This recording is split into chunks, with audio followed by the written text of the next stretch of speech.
Hello students, welcome back to my channel. Student, इस video में हम क्लास 12 फिजिक्स के 20 मोस्ट इंपॉर्टेंट क्वेश्चन को आंसर के साथ पढ़ेंगे। यानी कि इस वीडियो में हम क्लास 12 फिजिक्स के 20 महत्वपूर्ण अति लघुत्तरीय प्रश्नों को आंसर के साथ पढ़ेंगे। अगर आप 12th में और आपको बोर्ड एग्जाम देना है तो ये वीडियो आपके लिए बहुत ही इंपॉर्टेंट है, क्योंकि इस वीडियो में मैं आपको अध्याय 9 से 14 तक यानी कि चैप्टर 9 से चैप्टर 14 तक 20 मोस्ट इंपॉर्टेंट क्वेश्चन को आंसर के साथ बताऊंगा। देखिए, अगर आप इन 20 अति लघुत्तरीय प्रश्नों को पढ़ लेते हैं तो इनसे बाहर कुछ भी नहीं आएगा। यानी कि इन्हीं क्वेश्चंस में से आपके बोर्ड एग्जाम में क्वेश्चन आएंगे, ये गारंटी है। तो चलिए, इस वीडियो में हम क्लास 12 फिजिक्स के 20 महत्वपूर्ण प्रश्नों को पढ़ लेते हैं। देखिए, अगर आप 12th में हैं तो ये 20 से 25 मिनट का वीडियो अगर आप देख लेते हैं तो आपके ये क्वेश्चंस क्लियर हो जाएंगे, जो कि आपके बोर्ड एग्जाम के लिए मोस्ट इंपॉर्टेंट है। क्योंकि इस वीडियो में मैंने उसी क्वेश्चन को इंक्लूड किया है जो कि आपके बोर्ड एग्जाम में पूछे जा सकते हैं और कई बार पूछे जा चुके हैं। ठीक है, अब आप लोग सोचेंगे कि सर चैप्टर 1 से 8 तक क्वेश्चन कौन बताएगा। तो चैप्टर 1 से चैप्टर 8 तक इंपॉर्टेंट अति लघुत्तरीय प्रश्न मैं आपको ऑलरेडी प्रोवाइड करवा चुका हूं। वीडियो का लिंक आपको डिस्क्रिप्शन में मिल जाएगा। अगर आप चैप्टर 1 से चैप्टर 14 तक बहुविकल्पीय प्रश्नों को देखना चाहते हैं तो उसका वीडियो का लिंक भी मैं डिस्क्रिप्शन में दे दूंगा। तो डिस्क्रिप्शन में जाकर आप उन वीडियोस को भी देख सकते हैं ताकि आपकी पूरी तैयारी हो सके। तो इस वीडियो को लाइक कर दीजिएगा। लाइक का टारगेट है 5000 लाइक का। जितनी जल्दी 5000 लाइक मिलेंगे उतनी जल्दी मैं आपको और भी इंपॉर्टेंट क्वेश्चन प्रोवाइड करवाऊंगा। तो चलिए स्टार्ट करते हैं वीडियो को। तो सबसे पहला क्वेश्चन हमारा चैप्टर 9 से होगा, जिसका नाम है किरण प्रकाशिकी एवं प्रकाशिकी यंत्र। ठीक है, नाम मैंने यहाँ पर नहीं लिखा है, लेकिन ये किरण प्रकाशिकी एवं प्रकाशिकी यंत्र चैप्टर से है। देखिए, क्वेश्चन क्या है कि क्रांतिक कोण की परिभाषा लिखिए। क्रांतिक कोण क्या होता है? ठीक है, तो देखिए, क्रांतिक कोण होता क्या है, सिर्फ आपको डेफिनेशन समझना है। सघन माध्यम में बना हुआ आपतन कोण जिसके लिए विरल माध्यम में अपवर्तन कोण 90 डिग्री हो, क्रांतिक कोण कहलाता है। आपको पता है कि दो माध्यम होते हैं, एक सघन माध्यम, एक विरल माध्यम।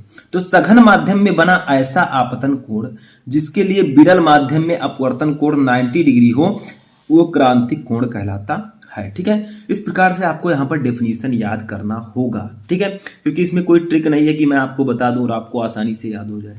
ठीक है, ऐसे सेकंड देखिए, अभी बहुत सारे क्वेश्चंस ऐसे मिलेंगे जो कि मोस्ट इंपॉर्टेंट है और आपके लिए बहुत ही इजी भी है। देखिए क्या है दूसरा क्वेश्चन, उस भौतिक सिद्धांत का नाम लिखिए जिस पर प्रकाशिक तंत्र का कार्य सिद्धांत आधारित है। यानी कि आपको उस भौतिक सिद्धांत का नाम लिखना जिस पर ऑप्टिकल फाइबर्स जो होते हैं, प्रकाशिक तंत्र, उसका कार्य सिद्धांत आधारित है। तो प्रकाशिक तंत्र का जो कार्य सिद्धांत है वो पूर्ण आंतरिक परावर्तन पर आधारित है। पूर्ण आंतरिक परावर्तन। ठीक है, तो प्रकाशिक तंतु का कार्य सिद्धांत पूर्ण आंतरिक परावर्तन पर आधारित है। तो ये भौतिक सिद्धांत जो है उसका नाम है पूर्ण आंतरिक परावर्तन। ठीक है, समझ में आया। नेक्स्ट क्वेश्चन देखते हैं, संपर्क में रखे दो पतले लेंसों के संयोजन की फोकस दूरी एवं क्षमता का सूत्र लिखिए। यानी कि दो लेंस हैं जो कि संपर्क में रखे गए हैं, तो आपको उनके संयोजन की फोकस दूरी और क्षमता का सूत्र बताना है। चलिए देखते हैं। तो देखिए, सबसे पहले हम फोकस दूरी का फॉर्मूला देखेंगे। तो संपर्क में रखे दो पतले लेंसों की फोकस दूरी का फॉर्मूला होगा 1/f equal to 1/f1 plus 1/f2। ठीक है, ये फॉर्मूला होगा संपर्क में रखे फोकस दूरी का। संपर्क में रखे दो पतले लेंसों के संयोजन की फोकस दूरी। देखिए 1/f1 ये पहले लेंस की फोकस दूरी है, f2 दूसरे लेंस की फोकस दूरी है, f है फोकस दूरी। ठीक है, तो संपर्क में रखे दो पतले लेंसों के संयोजन की फोकस दूरी जो होगी वो 1/f1 प्लस 1/f2 के बराबर होगी। ठीक है, ऐसे ही क्षमता का सूत्र क्या होगा, तो मैंने आपको बताया है P इक्वल टू फॉर्मूला होता है, P क्या है, लेंस की क्षमता। ठीक है, P इक्वल टू 1/f होता है मीटर में। ठीक है, मीटर में तो 1/f होता है, तो यहां पर क्या होगा, 1/f के स्थान पर हम P लिख देंगे। तो यहां पर जो क्षमता होगी वो हो जाएगी P इक्वल टू, अब पहले लेंस की क्षमता कितनी होगी, P1, दूसरे लेंस की P2। तो ये संयोजन संपर्क में रखे दो पतले लेंसों के संयोजन की फोकस दूरी का फॉर्मूला ये होगा, क्षमता का फॉर्मूला ये होगा। ठीक है, P है क्षमता। ठीक है, लेंस की क्षमता। समझ में आ गया। चलिए नेक्स्ट क्वेश्चन देखते हैं। तो देखिए, अभी हमने नेक्स्ट क्वेश्चन में क्षमता की बात की कि लेंस की क्षमता क्या होती है, तो वही यहां पर डीपली समझ लीजिए। चौथे क्वेश्चन में लेंस की क्षमता की परिभाषा दीजिए। ठीक है, लेंस की क्षमता क्या होती है, तो देखिए डेफिनेशन देखिए, लेंस की क्षमता उसकी मीटर में नापी गई फोकस दूरी के व्युत्क्रम के बराबर होती है। मैंने आपको बताया कि P equal to 1/f metre में, ठीक है। तो लेंस की क्षमता उसकी मीटर में नापी गई फोकस दूरी के व्युत्क्रम के बराबर होती है। इसे P से प्रदर्शित करते हैं, ठीक है, इसे हम P से डिनोट करते हैं। तो हमारा ये फॉर्मूला हो जाएगा P इक्वल टू लेंस की क्षमता P इक्वल टू हो जाएगा 1/f मीटर में, ठीक है, मीटर में। समझ में आया, ये फॉर्मूला हो जाएगा हमारी लेंस की क्षमता का। समझ में आया, P equal to 1/f metre में। जो F लिया जाएगा वो फोकस दूरी है। F क्या है, ये है फोकस दूरी, ठीक है, इसको हम मीटर में लेंगे, फोकस दूरी। अगर मान लीजिए आप इसको सेंटीमीटर में आपका फोकस दूरी दिया गया है तो ऊपर 100/f आप लिख सकते हैं, ठीक है। अगर आप F जो फोकस दूरी है उसको सेंटीमीटर में लिखना चाहते हैं तो लेंस की क्षमता का फॉर्मूला होगा P इक्वल टू 100/f, ठीक है, समझ में आ गया, ठीक है। और इसका मात्रक क्या होगा, तो मात्रक तो आप लोगों को पता है, ये डायोप्टर होता है, ठीक है। इसका मात्रक जो है डायोप्टर है, लिख देते हैं, इसका लेंस की क्षमता का मात्रक डायोप्टर, इसे हम लोग लिखते हैं D से, ठीक है, D होता है, ठीक है। तो लेंस की क्षमता का मात्रक डायोप्टर होता है, यानी कि D होता है। समझ में आ गया। नेक्स्ट क्वेश्चन देखते हैं, प्रिज्म के पदार्थ के अपवर्तनांक का सूत्र अल्पतम विचलन कोण एवं प्रिज्म कोण के पदों में व्यक्त कीजिए। यानी कि आपको प्रिज्म के पदार्थ के अपवर्तनांक का सूत्र लिखना है, किसके पदों में, अल्पतम विचलन कोण एवं प्रिज्म कोण के पद में लिखना है। तो देखिए मैंने आपको बताया था n इक्वल टू एक formula sine a plus del m by 2 upon sine a by 2, ठीक है। ये फॉर्मूला होता है किसका, प्रिज्म के पदार्थ के अपवर्तनांक का, किसके पदों में, अल्पतम विचलन कोण एवं प्रिज्म कोण के पदों में। अब यहां पर डेल m क्या है, डेल m ये है अल्पतम विचलन कोण। अभी मैंने आपको बताया अल्पतम विचलन कोण, ठीक है। ए क्या है, सिंपल है, ए क्या है बताइए, ए है प्रिज्म कोण, ए क्या है, प्रिज्म कोण, ठीक है। तो ये फॉर्मूला होता है प्रिज्म के पदार्थ के अपवर्तनांक का, जिसमें साइन ए है प्रिज्म कोण, डेल एम है अल्पतम विचलन कोण, ठीक है। तो N equal to sine A plus del M by 2 upon sine A by 2, ठीक है। चलिए नेक्स्ट क्वेश्चन देखते हैं। तो नेक्स्ट क्वेश्चन हमारा है, नेत्र की समंजन क्षमता से आप क्या समझते हैं, यानी कि नेत्र की समंजन क्षमता क्या होती है। तो इसका डेफिनेशन समझ लीजिए, नेत्र की वह क्षमता जिसके कारण नेत्र लेंस की फोकस दूरी में परिवर्तन कर नजदीक व दूर की वस्तुओं को स्पष्ट रूप से देखा जा सकता है, नेत्र की समंजन क्षमता कहलाती है। यानी कि नेत्र की वह क्षमता जिसके कारण हम नेत्र लेंस की फोकस दूरी में परिवर्तन करके नजदीक व दूर की वस्तुओं को स्पष्ट रूप से देख सके, उसे हम नेत्र की समंजन क्षमता कहते हैं। तो इसका आपको डेफिनेशन याद करना होगा, ठीक है, समझ में आ गया।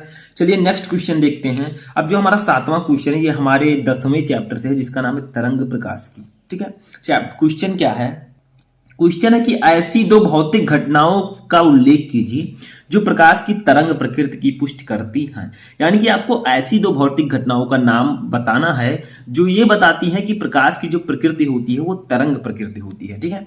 तो दो घटनाएं हैं, एक है व्यतिकरण, एक है विवर्तन। तो हम लिखेंगे व्यतिकरण तथा विवर्तन, ठीक है। ये दो ऐसी घटनाएं हैं जो प्रकाश की तरंग प्रकृति की पुष्टि करती हैं, ठीक है।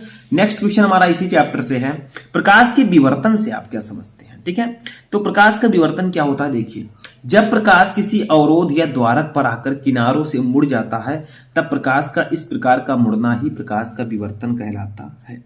यानी कि जब प्रकाश किसी अवरोध या द्वारक पर आकर मुड़ जाए, किनारों पर से मुड़ जाए, यानी कि प्रकाश आ रहा है, वो किसी द्वारक से टकराया और वो किनारों से मुड़ जाता है, तब प्रकाश के इस प्रकार मुड़ने को ही प्रकाश का विवर्तन कहते हैं। तो इसका आपको डेफिनेशन याद करना है, ठीक है। तो आप लोग इसको याद कर लीजिए। चलिए नेक्स्ट क्वेश्चन देखते हैं। अब इस क्वेश्चन को थोड़ा सा आपको समझना होगा, एक न्यूमेरिकल टाइप का है, इसी चैप्टर का। समान आवृत्ति वाली दो तरंगों के आयामों का अनुपात 5:3 है। इनके अध्यारोपण से उत्पन्न परिणामी तरंग की अधिकतम तथा न्यूनतम तीव्रताओं का अनुपात ज्ञात कीजिए। देखिए न्यूमेरिकल देखकर आपको नहीं डरना, सिर्फ समझना है, यूनिक है, समझना है, ठीक है। तो देखिए समान आवृत्ति वाली दो तरंगे हैं, ठीक है। इनके आयाम का अनुपात 5:3 है। तो आयाम को हम लोग डिनोट करते हैं A1 से, ए से, ठीक है। तो पहली तरंग के आयाम को हम मान लेते हैं A1, दूसरी तरंग के आयाम को मान लेते हैं A2, ठीक है। तो A1 और A2 का अनुपात कितना है बताइए, 5/3, 5/3, ठीक है। समझ में आ रहा है। देखिए क्या लिखा है, समान आवृत्ति वाली दो तरंगे के आयामों का अनुपात 5:3 है। तो समान आवृत्ति वाली दो तरंगे हैं, एक A1 है, एक दो तरंग है, पहली तरंग का आयाम A1 है, दूसरी तरंग का आयाम A2 है। तो इन दोनों के अनुपात जो है वो 5:3 है, ठीक है। अब देखिए इनके अध्यारोपण से उत्पन्न परिणामी तरंग की अधिकतम तथा न्यूनतम तीव्रताओं का अनुपात आपको निकालना है। तो इसको हम लिख सकते हैं, क्या लिख सकते हैं बताइए, इसको हम लिख सकते हैं A2 इक्वल टू, चाहे तो हम लिख सकते हैं A2 इक्वल टू क्या लिख सकते हैं, देखिए 3 का इससे गुणा होगा 3A1 हो जाएगा, ठीक है। 3A1 अपान 5, ठीक है, अपान 5। इसको हम लिख सकते हैं 3A1 upon 5, A2 equal to, ठीक है। देखिए कैची गुणा कीजिए, इसका इससे होगा, इसका इससे, तो ये 3A1 हो जाएगा और ये 5A2 हो जाएगा। जब हम A2 इक्वल टू निकालेंगे तो 3A1/5 हो जाएगा, ठीक है। समझ में आ गया। अब देखिए जो इसकी अधिकतम तथा न्यूनतम तीव्रता का एक फॉर्मूला होता है, आई मैक्स यानी कि अधिकतम तीव्रता अपान आई मिनिमम, तरंग की अधिकतम तीव्रता ये न्यूनतम तीव्रता। इसका एक फॉर्मूला होता है, आपको क्या लिखना है ब्रैकेट में, A1 प्लस A2 अपान A1 माइनस A2 का होल स्क्वायर, ठीक है। यानी कि पहली तरंग का आयाम प्लस दूसरी तरंग का आयाम अपान पहली तरंग का आयाम माइनस दूसरी तरंग का आयाम का होल स्क्वायर, ठीक है। अब इसी को हम सॉल्व कर देंगे, आई मैक्स अपान आई मिन, ठीक है, इक्वल टू A1 हमारा है प्लस A2 की वैल्यू देखिए हमने निकाला 3A1/5, ठीक है, अपान ये ब्रेकेट थोड़ा बड़ा कर लीजिएगा, नीचे हो जाएगा A1 माइनस 3A1/5, ये समझ में आ रहा है, सिंपल है। देखिए A2 इक्वल टू हमने 3A1/5 निकाला था, तो यहाँ पर A2 के स्थान पर हमने इसे रख दिया। इसके नीचे एक मान लेते हैं, इसके नीचे एक मान लेते हैं, इधर सॉल्व करते हैं थोड़ा सा। देखिए ये हो जाएगा 5, ऊपर हो जाएगा 5A1, इसका स्क्वायर कर दीजिएगा, ठीक है। 5A1 प्लस 3A1, देखिए सॉल्व करके देखिए 5A1 प्लस 3A1 हो जाएगा, कैसे, ये 1 का 5 से गुणा होगा तो 5A1 हो जाएगा, 3A1, ठीक है। तो सॉल्व आप कर ही सकते हैं, नीचे भी 5A1 माइनस 3A1/5 हो जाएगा, ठीक है, क्योंकि सिर्फ प्लस माइनस का डिफरेंस है। इसका स्क्वायर हम करते चलेंगे, स्क्वायर, ठीक है, स्क्वायर आप करते चलिएगा क्योंकि स्क्वायर है ये जाने। तो आई मैक्स अपान आई मिन, ठीक है, इक्वल टू हो जाएगा। अब ये सिंपल है, देखिए ये और ये भाई साहब कट जाएंगे, ये दोनों कट जाएंगे, ठीक है। अब हम क्या लिखेंगे, ये 5A1 प्लस 3A1 ये क्या हो जाएगा 8A1 अपान ये 5A1 में से 3A1 जाएगा तो 5 में से 3 का 2A1 हो जाएगा अपान इसका होल स्क्वायर हो जाएगा, क्या हो जाएगा होल स्क्वायर, ठीक है। अब इसी को हम लोग सॉल्व कर देंगे सिंपली, ठीक है।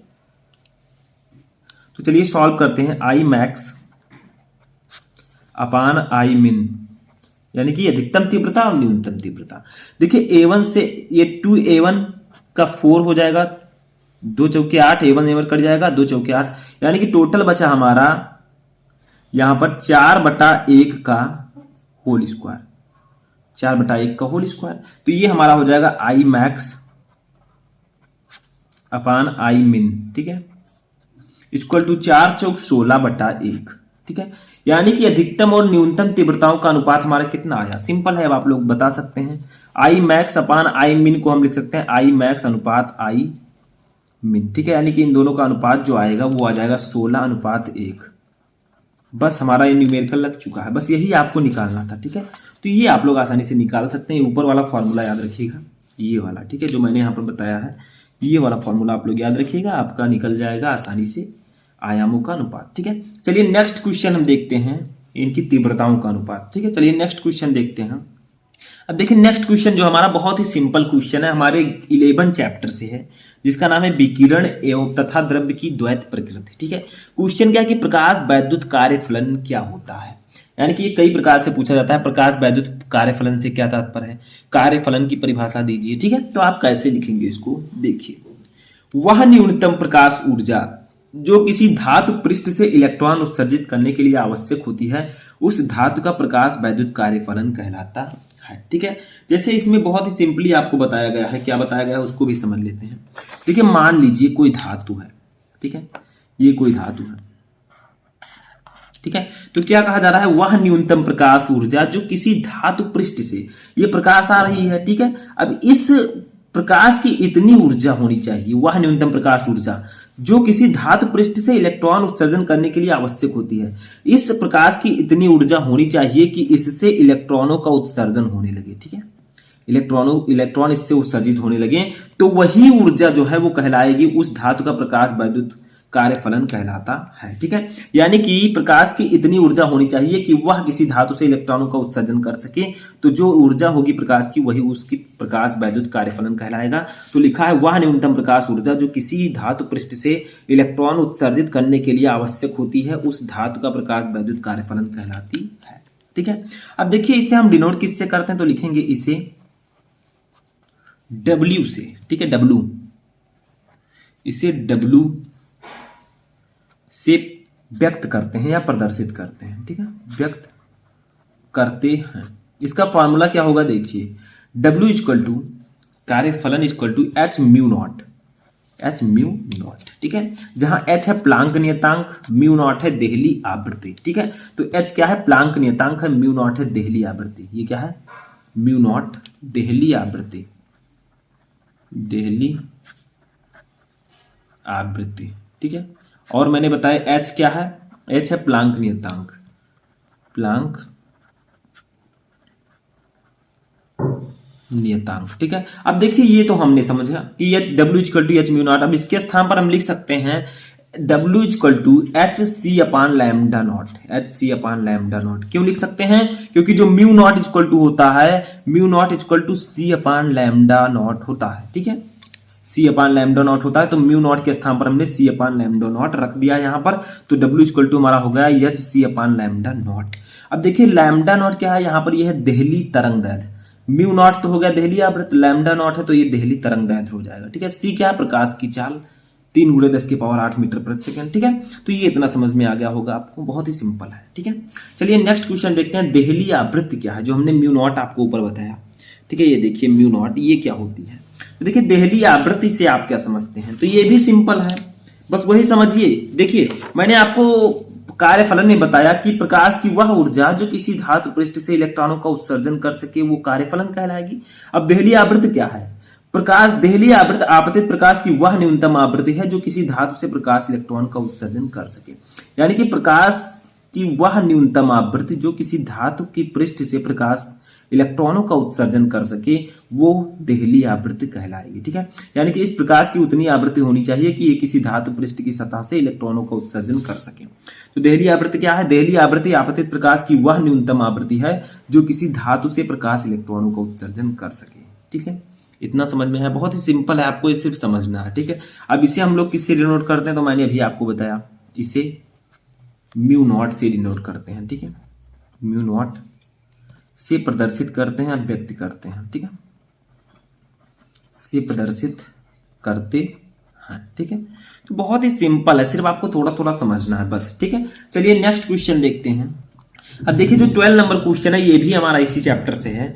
एक गतिमान कण का डी ब्रॉगली तरंगदैर्घ्य 2 एंगस्ट्रॉम है, कण का संवेग क्या है, यानी कि एक गतिमान कण है जिसका डी ब्रॉगली तरंगदैर्घ्य 2 एंगस्ट्रॉम है, कण का संवेग आपको बताना है। तो सिंपल है। ठीक है, यहां पर हमने आपको बताया कि डी ब्रॉगली तरंगदैर्घ्य इसको हम लोग डिनोट कर देंगे लैम्डा से। ठीक है, लैम्डा इक्वल टू दिया गया हमें 2 एंगस्ट्रॉम।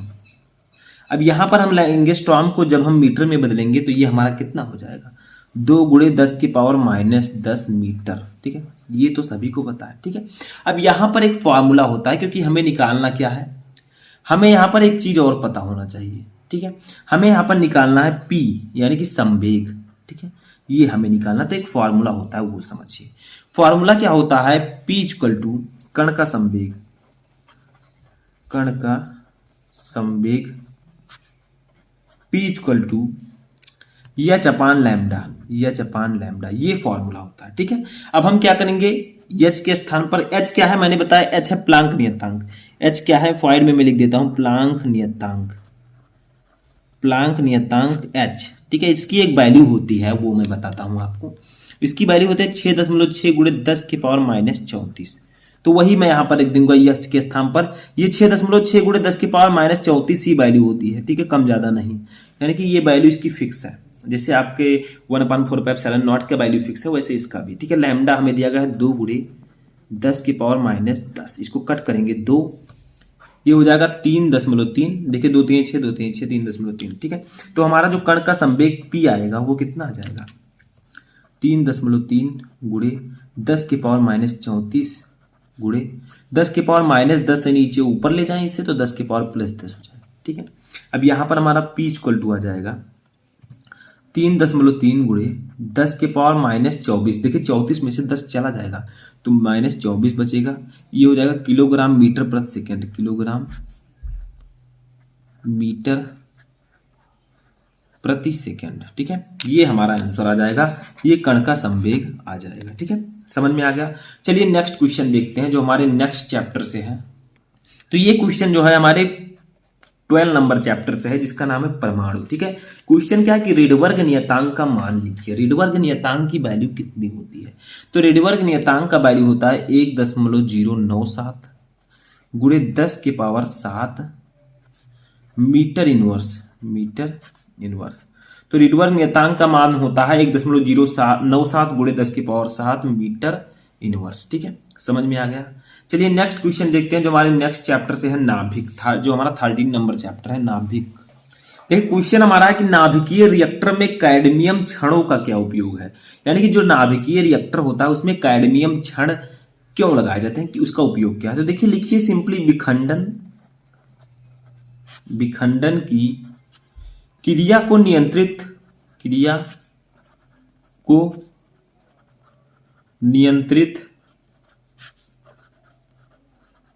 करने के लिए इनका प्रयोग किया जाता है, इनका प्रयोग किया जाता है, ठीक है। तो विखंडन की क्रिया को नियंत्रित करने के लिए कैडमियम छड़ों का उपयोग किया जाता है, यानी कि नाभिकीय रिएक्टर में कैडमियम का छड़ों का उपयोग किया जाता है। तो देखिए विखंडन की क्रिया को नियंत्रित करने के लिए, उसे कंट्रोल करने के लिए कैडमियम की छड़ों का उपयोग हम करते हैं नाभिकीय रिएक्टर में, ठीक है। समझ में आ गया। चलिए नेक्स्ट क्वेश्चन देखते हैं। अब एक और क्वेश्चन आता है नाभिकीय रिएक्टर से रिलेटेड कि नाभिकीय रिएक्टर में मंदक का क्या उपयोग है, यानी कि मंदक का यूज हम क्या करते हैं, क्यों। तो चलिए जानते हैं कि नाभिकीय रिएक्टर में मंदक का उपयोग क्यों करते हैं। देखिए न्यूट्रॉन की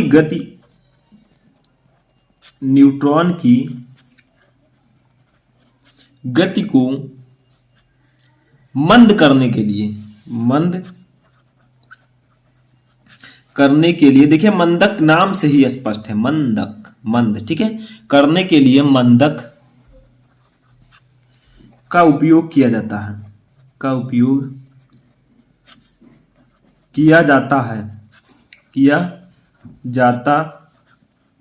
ठीक है। न्यूट्रॉन की गति को मंद करने के लिए मंदक का उपयोग किया जाता है, यानी कि नाभिकीय रिएक्टर में न्यूट्रॉन की गति को मंद करने के लिए, स्लो करने के लिए हम मंदक का उपयोग करते हैं, ठीक है। नेक्स्ट क्वेश्चन नाभिकीय रिएक्टर से ही है कि नाभिकीय रिएक्टर में प्रयुक्त किए जाने वाले किन्हीं दो मंदकों के नाम लिखिए। मैंने अभी आपको बताया कि न्यूट्रॉन की गति को मंद करने के लिए मंदक का उपयोग करते हैं। अब किस मंदक का उपयोग करते हैं, किन्हीं दो का आपको नाम लिखना है, ठीक है। तो उसको भी जान लेते हैं, बहुत ही इजी है, ठीक है। तो वो जो दो मंदक है, एक है भारी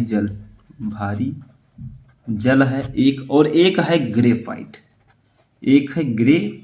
ठीक है, दूसरा हमारा है ग्रेफाइट। तो देखिए नाभिकीय रिएक्टर में प्रयुक्त किए जाने वाले जो दो मंदक हैं, फर्स्ट है भारी जल, दूसरा है ग्रेफाइट। इतना समझ में आ गया। तो देखिए जो हमारा नेक्स्ट क्वेश्चन है 17 नंबर, वो भी नाभिक चैप्टर से ही है। 1 मिलीग्राम द्रव्यमान छति से कितनी जूल ऊर्जा मुक्त होगी। ये एक न्यूमेरिकल है कि 1 मिलीग्राम द्रव्यमान छति से कितने जूल ऊर्जा मुक्त होगी, यानी कि आपको द्रव्यमान छति दिया गया है 1 मिलीग्राम। तो द्रव्यमान छत को हम लोग डिनोट करेंगे डेल एम से, ठीक है। ये हमें दिया गया है 1 मिलीग्राम, ठीक है। अब सबसे पहले हम इसे किलोग्राम में कन्वर्ट कर लेते हैं, ठीक है। तो जब हम इसे किलोग्राम में कन्वर्ट करेंगे तो ये हो जाएगा 1 गुणे 10 की पावर माइनस 6 किलोग्राम, ठीक है, किलोग्राम। क्योंकि जब हम मिलीग्राम को ग्राम में करेंगे तो 10⁻³ हो जाएगा। जब उसे किलोग्राम में करेंगे तो फिर से 1000 से भाग देना होगा, तो ये 10⁻6 हो जाएगा। ठीक है, अब देखिए हमें डेल एम तो पता चल गया, अब हमें एक चीज और पता होना चाहिए। चलिए देखते हैं, एक फॉर्मूला होता है मुक्त ऊर्जा निकालने का, क्योंकि हमें मुक्त ऊर्जा निकालनी है। मुक्त ऊर्जा, इसका फॉर्मूला होता है del M delta M into C square. ठीक है, सी स्क्वायर। अब सी क्या है? सी है प्रकाश की चाल, और प्रकाश की चाल कितनी होती है सभी को पता है, 3 × 10⁸ मीटर प्रति सेकंड, मीटर प्रति सेकंड। ठीक है, तो यहां पर हम सी के स्थान पर 3 × 10⁸ रखेंगे तो हमारी मुक्त ऊर्जा निकल जाएगी। डेल एम की वैल्यू अभी मैंने ऊपर बताया 10⁻6। देखिए 1 × 10⁻6 है तो हम इसको 10⁻6 लिख सकते हैं। ठीक है, गुणे सी की वैल्यू है 3 × 10⁸ का होल स्क्वायर। ठीक है, क्योंकि सी स्क्वायर है, तो अब यहां पर निकालते हुए चलेंगे तो 10⁻6 हो जाएगा। ये 3 का स्क्वायर होगा 9, गुणे 10⁸ का स्क्वायर होगा 16। ठीक है, अब इसी को हम सॉल्व कर लेते हैं, सिंपल है। सॉल्व करेंगे तो ये हो जाएगा 9 × 10⁻6, ये प्लस 16 है, तो ये जब आपस में घटेंगे तो प्लस में ही आपका आंसर आएगा। ठीक है, तो ये हो जाएगा 9 × 10⁻10, 16 में से 6 जाएगा, 10 बचेगा, और ऊर्जा का मात्रक जूल। तो हमारी जो मुक्त ऊर्जा आ गई, मुक्त ऊर्जा वो आ गई 9 × 10⁻10 जूल, यानी कि 1 मिलीग्राम द्रव्यमान क्षति से 9 × 10⁻10 जूल ऊर्जा मुक्त होगी। ठीक है, समझ में आ गया? तो ये फॉर्मूला आप लोग याद रखिएगा, बस आपको सब कुछ समझ में आ जाएगा। चलिए नेक्स्ट क्वेश्चन देखते हैं। तो देखिए जो हमारा 18 नंबर क्वेश्चन है वो हमारे चैप्टर नंबर 14, जो हमारा लास्ट चैप्टर है, अर्धचालक इलेक्ट्रॉनिकी पदार्थ युक्तियां तथा सरल परिपथ, इस चैप्टर से क्वेश्चन क्या है कि ठोसों में उपस्थित ऊर्जा बैंडों के नाम लिखिए। यानी कि ठोस में कौन कौन से ऊर्जा बैंड उपस्थित होते हैं? तो 2 हैं, एक है चालन बैंड और दूसरा है संयोजी बैंड तथा संयोजी बैंड। तो ठोसों में उपस्थित ऊर्जा बैंडों के नाम लिखिए, तो एक चालन बैंड होता है, वो संयोजी बैंड। ठीक है, समझ में आ गया? चलिए नेक्स्ट क्वेश्चन देखते हैं। तो नेक्स्ट क्वेश्चन हमारा 19 नंबर है कि अर्धचालक क्या होता है? किसी एक अर्धचालक का नाम लिखिए। What is semiconductor and right a name of semiconductor. ठीक है, अर्धचालक क्या होता है और एक अर्धचालक का आपको नाम लिखना है। तो अर्धचालक क्या होते हैं? वे ठोस पदार्थ जिनकी वैद्युत चालकता चालकों से कम परंतु अचालकों से अधिक होती है, अर्धचालक कहलाते हैं। यानी कि ये ना पूर्ण रूप से चालक होते हैं ना अचालक होते हैं, बीच में होते हैं। जैसे देखिए वे ठोस पदार्थ, ऐसे ठोस पदार्थ जिनकी वैद्युत चालकता, जो वैद्युत चालकता है वो चालकों से कम होती है। जो चालक होते हैं उनसे तो कम होती है, परंतु जो अचालक होते हैं उनसे अधिक होती है, वे अर्धचालक कहलाएंगे। यानी कि इनकी वैद्युत चालकता चालक से कम और अचालकों से अधिक होती है। ठीक है, तो ये अर्धचालक होते हैं। अब इनका उदाहरण समझना है अगर, तो चलिए देखते हैं। तो उदाहरण में हम लोग लिख सकते हैं उदाहरण। ठीक है, उदाहरण में क्या क्या है? जैसे आपका है जर्मेनियम,